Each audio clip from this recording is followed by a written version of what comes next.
Honorable Dr. Subramanian Swamy, Member of Parliament and Leader of Bharatiya Janata Party, Professor Rajiv Vijayasinghe, Member of Parliament, Secretary to the President, Mr. Lalith Weerathunga, Secretary of Defence and Urban Development, Mr. Gotabaya Rajapaksa, Governor of the Central Bank, Chief of Defence Staff of Sri Lanka, Defence Secretary of Pakistan, distinguished delegates, past service commanders, Your Excellencies, guest speakers from home and abroad, ladies and gentlemen. With the defeat of terrorism and the dawn of peace, it became necessary to reflect on the conflict phase and the sufferings that the country had gone through and learn lessons that would ensure no recurrence of internecine conflict in the future and assure an era of peace, harmony and prosperity for the people. The Lessons Learned and Reconciliation Commission was appointed by His Excellency the President Mahinda Rajapaksa on 15th May 2010. It was given the mandate to inquire into the failure of the ceasefire agreement of 22nd February 2002 and the sequence of events that followed up to 19th May 2009. The Commission handed over its report on 15 November 2011. The report was received with mixed reactions from different quarters, with the common interest being the rapid implementation of the recommendations made therein. The Sri Lankan Cabinet recommended the appointment of a presidential committee in May 2012 to determine the implementation of the recommendations made by the Lessons Learned and Reconciliation Commission. Mr. Lalith Weerathunga, the island's top civil servant, in his capacity as the Presidential Secretary, was appointed to head the Presidential Committee. Mr. Weerathunga holds a master's degree in Business Administration from the University of Colombo and a bachelor's degree in Natural Sciences from the same university. He is also a Hubert H. Humphrey Fellow of the Pennsylvania University of USA. He entered the Sri Lanka Administrative Service in January 1977. He commenced his career in public service as an assistant government agent and rose to hold a number of senior positions such as Secretary to the Prime Minister, Additional Secretary, Prime Minister's Office, Additional Secretary, Ministry of Education and Higher Education, Director General, Tertiary and Vocational Education Commission, Vice Chairman, National Apprenticeship Board, and Senior Assistant Secretary, Ministry of Youth Affairs and Sports, before assuming the high office of Secretary to His Excellency the President in November 2005. Mr. Weerathunga is the Chairman of the Telecommunication Regulatory Commission of Sri Lanka and chairs the Presidential Task Force for National Productivity and National Administrative Reforms Council. He was elected as the Chairman of the Commonwealth Telecommunications Organization unanimously in its 50th Council meeting in September 2010. He is also the current chair of the Information and Communication Technology Committee of ESCAP, the Economic and Social Commission of Asia and the Pacific. He has wide experience as a technical advisor and vocational training specialist in the International Labour Organization and has been a consultant to the United Nations Development Programme for the Government of Maldives. Ladies and gentlemen, it is my pleasure to call upon Mr. Lalith Weerathunga to address you on the Lessons Learned and Reconciliation Commission and the way forward, and make the closing remarks of the Defence Seminar 2012. Over to Mr. Weerathunga. Thank you.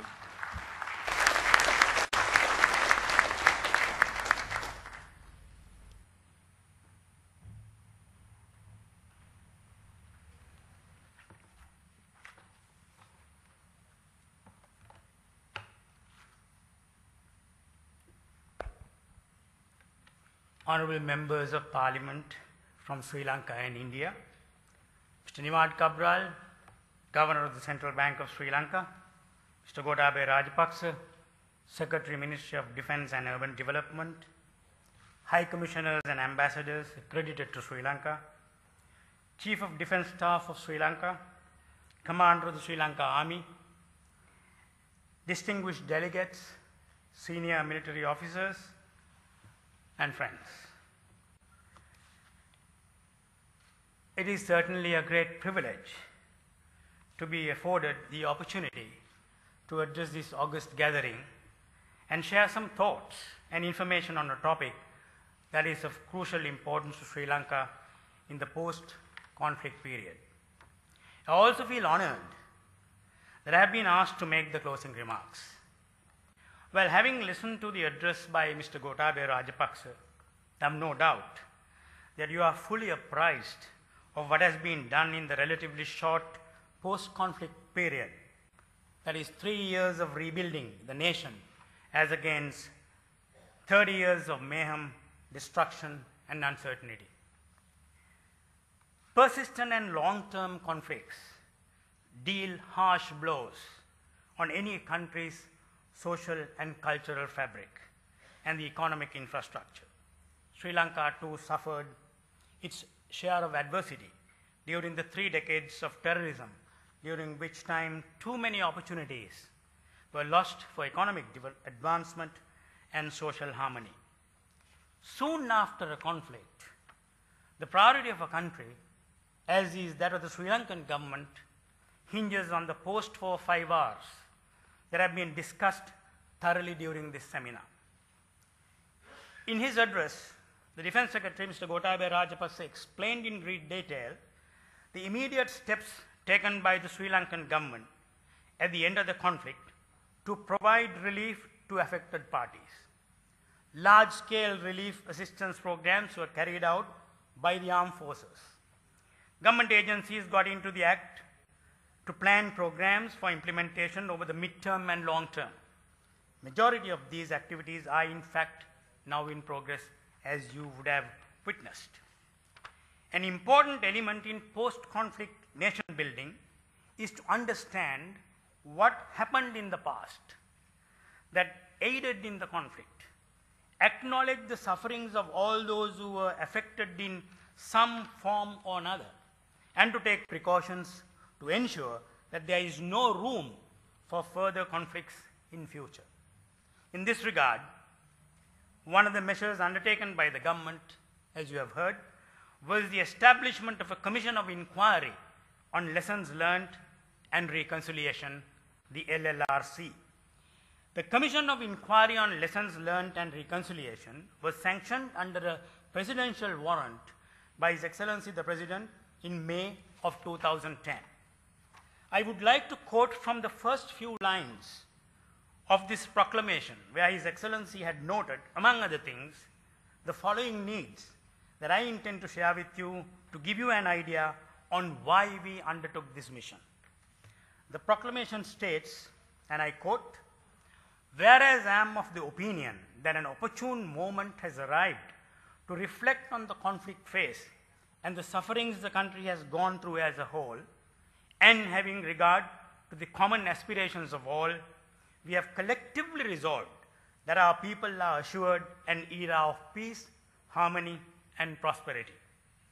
Whereas it has become necessary that while we as an independent and proud nation of multi-ethnic polity undertake a journey of common goals in a spirit of cooperation, partnership, and friendship, we also learn from the recent history lessons that would ensure that there will be no recurrence of any internecine conflicts in future," unquote. The 8 eminently qualified commissioners who were appointed to the commission proceeded from their own, acknowledging a clear need to heal the wounds of conflict and to make recommendations with the intention of recognizing victims of conflict, redressing them, and thereby promoting unity and peace building in the country. Having extended the time period to facilitate greater stakeholder participation, the LLRC report was handed to His Excellency the President on the 15th November 2011. It was presented in Parliament a month later and made a public document. Let me just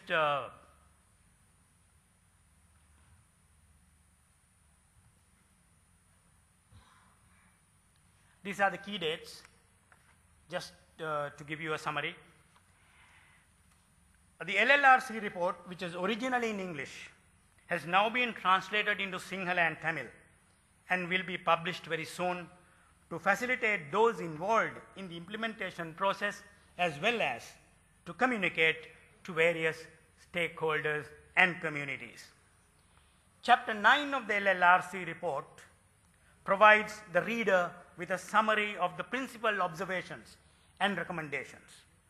In Chapter 6, it comprehensively deals with issues pertaining to land, its return and settlement.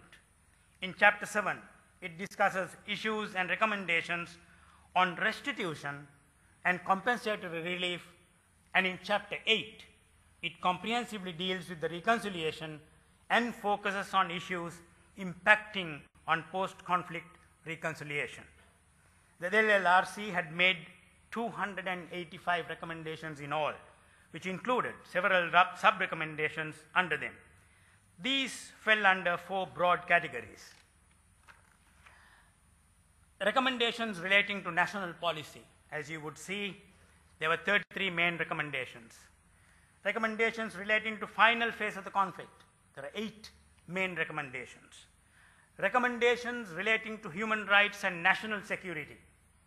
There are 28 main recommendations. The bulk would form the recommendations relating to resettlement and development, and you see a breakdown on reconciliation, 4 recommendations on the language policy, education, religion, arts and culture, people contact, vulnerable groups, assistance to resettle families, land issues, refugees from India, Muslim IDPs, Sinhala IDPs, long-term IDPs, compensation, resettlement assistance, and Indian Tamils. So these are the sub-recommendations forming 66 main recommendations under that last category.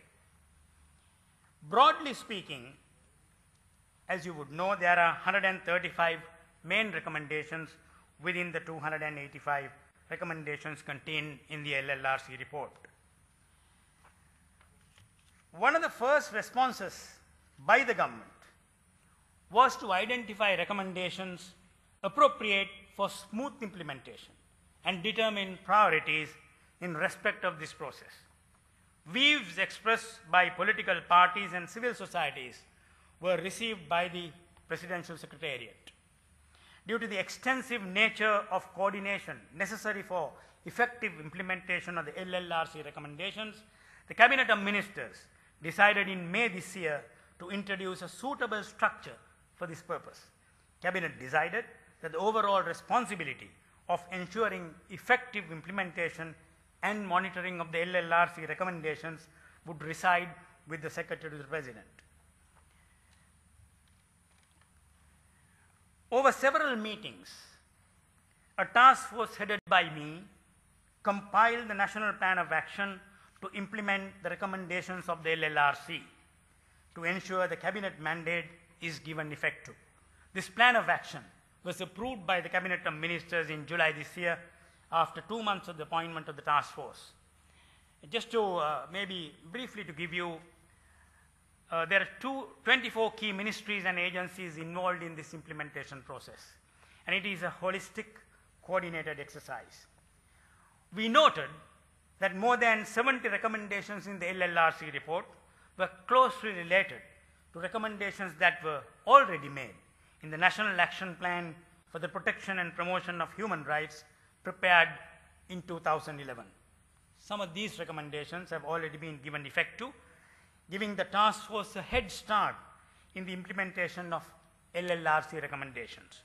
In addition, it had made significant progress under the Utturu Vasante program by way of, number 1, providing relief to displaced persons, number 2, resettlement of displaced persons and providing them with livelihood opportunities, and 3, providing economic and social infrastructure for long-term development. I am sure the Secretary of the Presidential Task Force for Resettlement, Development and Security in the Northern Province would have already spoken to you and described to you what that task force had accomplished. Well, coming back to the National Plan of Action, to implement the recommendations of the LLRC, I would briefly explain the process of the preparation. In preparing the National Action Plan, the task force met with several key implementing agencies to identify their ambit of responsibility, various issues and challenges that can be expected during implementation and the appropriate time frame for completing the activities. While in compiling the National Action Plan, our task force identified one or more activities for each recommendation the LLRC had already made. The appropriate implementing agency or the key responsible agency or agencies and key performance indicators to facilitate monitoring of this whole process. As I have said earlier, we have identified 24 major agencies with greater responsibility than others, of course, for implementing the recommendations. I am of the view that the whole government is involved in one way or another in the implementation of the 285 recommendations made by the LLRC. By the time we finalize the National Action Plan, several of the recommendations have been given effect to, with promising progress. For instance, in terms of resettlement of persons affected by war, 98% of the displaced have already been resettled. The remaining few will be resettled once all demining activities have been completed. As you have been already so well briefed, I'm not going to dwell at length on the post-conflict development activities that have been done both by Secretary of Defense and by the Governor, Central Bank, and many other officials. With regard to social integration, the trilingual policy of the government, which is already being implemented, will create a major impact in connecting the communities and consolidating ties among them. Several of the LLRC recommendations with regard to trilingual policy are already in progress. It is pertinent to note, and I am very glad to say this, that His Excellency the President in January this year launched the trilingual policy in the distinguished presence of a former President of India, Mr. Abdul Kalam. Our efforts are directed towards becoming a trilingual nation by 2021. It is important for the government to address some of the grave allegations raised with regard to international humanitarian law, and has often stated that these allegations will be examined and any wrongdoers will be dealt with in the normal course of the law of the country. Investigations are already underway and this process is being duly followed. I would also like to state that while making progress on the National Action Plan, it is not always to be expected that all recommendations can be implemented as smoothly as we would wish. There are matters which require legislative amendments or introductions, which means there is a long-term time frame involved. There are also matters which need substantial funding. Just to give you an idea of this process, LLRC recommendations were placed before the Parliament in mid-December last year, by which time the government budget for 2012 had already been passed by Parliament.